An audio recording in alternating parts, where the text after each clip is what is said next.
Good afternoon. Welcome back to Passion World Talk Radio Network. PWTRN is a wholly owned subsidiary of Global Media Network, LLC. Educate, enlighten, entertain. And on today, lest we forget historical with your host, Lillian Cauldwell, we are going to find out Economics 101. What is a tariff? Tariff. And we're going to learn how they work in economics. And I'll give you some examples. And this is written by masterclass.com. So go look it up. So what do you want to know? There's almost nothing more contentious than to hear potential candidate Donald Trump talk about raising tariffs on goods that we import, which means bring in to the country as compared to export going out. They've been around for as long as people have been trading goods across sea and states. To this day, economics debate their exact fate on economic growth. So what are they and how do they work? So you can understand what's going on. First thing, so what is a tariff? It is a tax imposed by one country on goods and services imported from another country. They may result in increased prices for domestic consumers, which in turn may make imported goods less appealing relative to domestically produced goods. Historically, governments have relied on tariffs to protect or to promote domestic industries from foreign competition while also raising government revenue. Of course, that's at our expense. So what kind of tariffs are there? They're set by the government and collected by the Customs Authority. In the United States, they're collected by Customs and Border Patrol on behalf of the Department of Commerce. There are two major types of tariffs: specific tariffs and valorem tax tariffs. That's the whole word is ad, A-D, valorem, V-A-L-O-R-E-M. Let's start with specific tariffs, specifically a fixed fee on a particular type of good. For example, the U.S. imposes a 51% tariff on imported wristwatches, excepting those countries with which the U.S. has a free trade agreement with.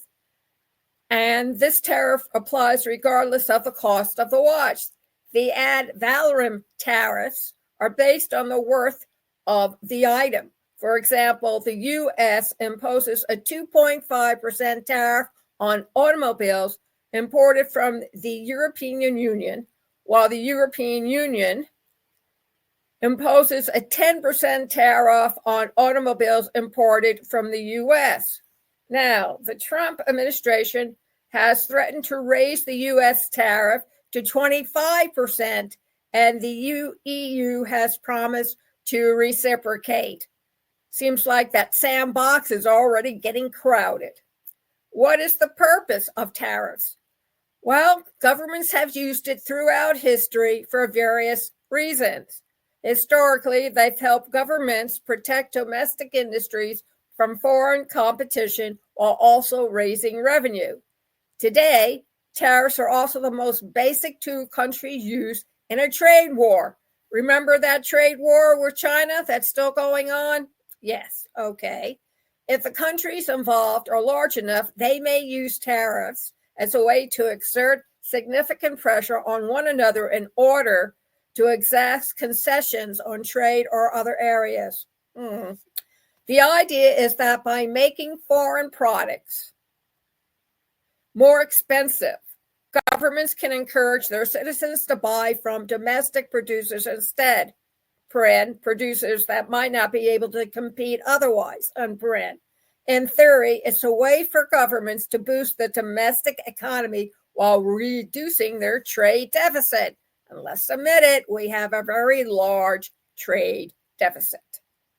Regulatory growth. But before we get into that, you ought to know in practice, it's a lot more complicated. Increasing prices Remember, a tariff is a tax.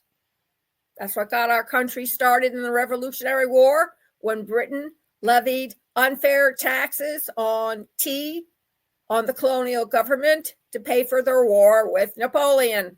See, one action always is relative to another action, in case you wondered.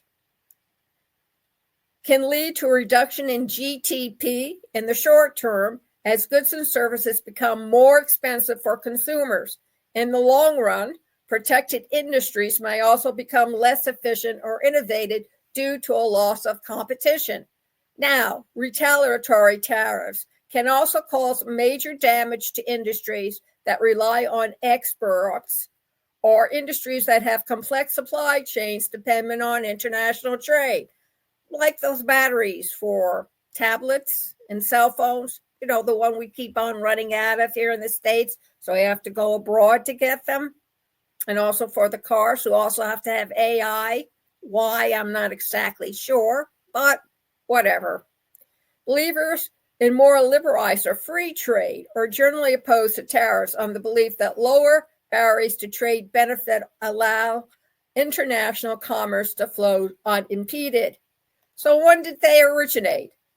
They would say roughly by the end of the Renaissance until the 19th century, most Western nations relied on a system of high protective tariffs to protect or promote domestic industries. The era of mercantilism, as it's come to be called, emphasized promoting domestic industries and exporting as many manufactured goods as possible while importing only raw materials, preferably from colonial possessions. That's why Britain, to name one, went after all those different countries. Think about it.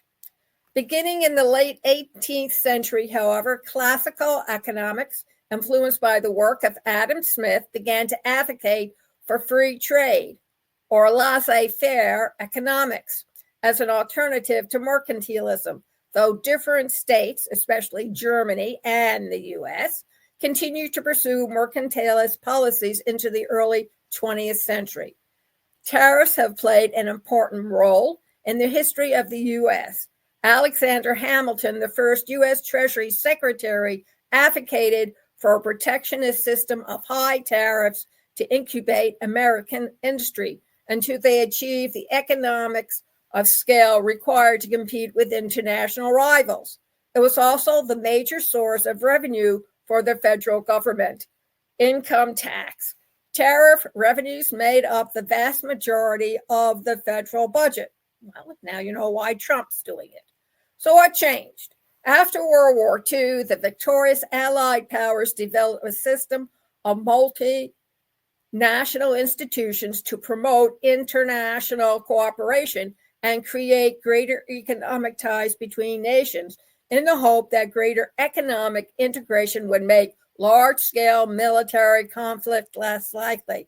Well, we can throw that one out. Some of these institutions included the International Monetary Fund, the IMF, and the forerunners to the European Union, as well as the World Trade Organization. Thus, liberalized trade became a cornerstone of what's called the post-war international order. Today, the WTO is the main international body that handles trade between nations. Its objective is to reduce tariffs and promote free trade agreements worldwide. So how are tariffs decided? They're not just a matter of economic policy. They're also a political tool or a weapon. Yes, Mr. Trump is not below using a weapon in settling international trade disputes. Therefore, what goods and services are targeted and how severely can become a political question as much as an economic one. One common reason to enact tariffs is to promote infant industries that may not otherwise be able to compete directly with more developed foreign industry. This theory was extremely important in the early days of the U.S. when high tariffs were used to shield early American industries like textiles and manufacturing. Tariffs have also been used to protect industries related to national security.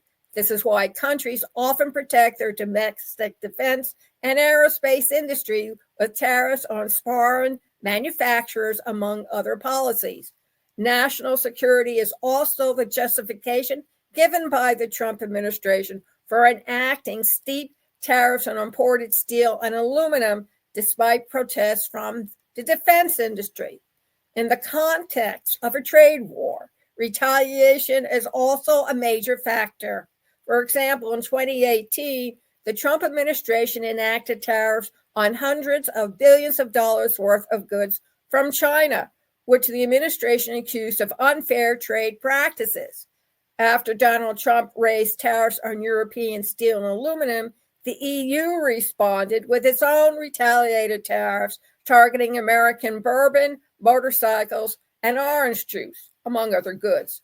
These retaliatory tariffs were chosen specifically to impact the states of U.S. political leaders who supported the Trump administrated trade policy. So, the jury's still out.